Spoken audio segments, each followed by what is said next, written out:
Bato bayaki bongo ebele awa na Atene Dibanda esika bayembi minene lokola Innocent Balume, Redi Amisi, Papi Kero, Saidat Carmela mpe basusu basepelisi bango makasi awa na festival Amani ya Goma oyo mbula oyo esalami na Bukavu mpona etat de siège epekisa bisanga bya bato ebele. Bana Bukavu mpe epai mosusu basengi kaka kimia ezonga na este ya mboka Kongo. Mutu na mutu aza na makanisi oaza na posa ke kimia eya na mboka na biso esengeli azala awa population congolaise elembi na makambo ya bitumba nde tolingi boboto tokuti awa ezalaka esika nyonso na RDC. Na kati ya festival Amani bilubu mpe biloko mosusu ya koteka ekotambola bolamu. Na bisika mosusu mangomba ebele lokola UNFPA ekokobisa mateya na bilenge na likambo litali kotika mobulu mpe komonela basi komikengele bolamu na kozwa zemi oyo moto alingi te mpe komikebisa na bokono oyo epesamaka onzela ya bosangisi nzoto. Bilenge mpe bakolo ebele balandi mateya yango. Nayako sa dépistage eza pona kolinga na ngai.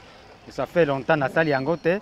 Na iba pe ndenge nini nzoto na ngai ezo tambola na mokili oyo kwa. Awa na festival Amani eloko mosusu esepelisi bato ezali mouvement SOS Goma mpona kosalisa bandeko baye bakokima bitumba na bamboka ya Nord Kivu. Bato ya mitema malamu bakosunga ba jeune oyo bami pesi pona ko mobiliser po bakende kosalisa orphelin bana na biso bakimi bitumba bazwata quelque chose mais eza mission ya gouvernement central. Toyeba ete ndembala libwa festival Amani esalami na Congo mpona kosakola kimia bolingo mpe boyokani na nzela ya mimeseno babengi culture na lokoto ya Lifa lancé.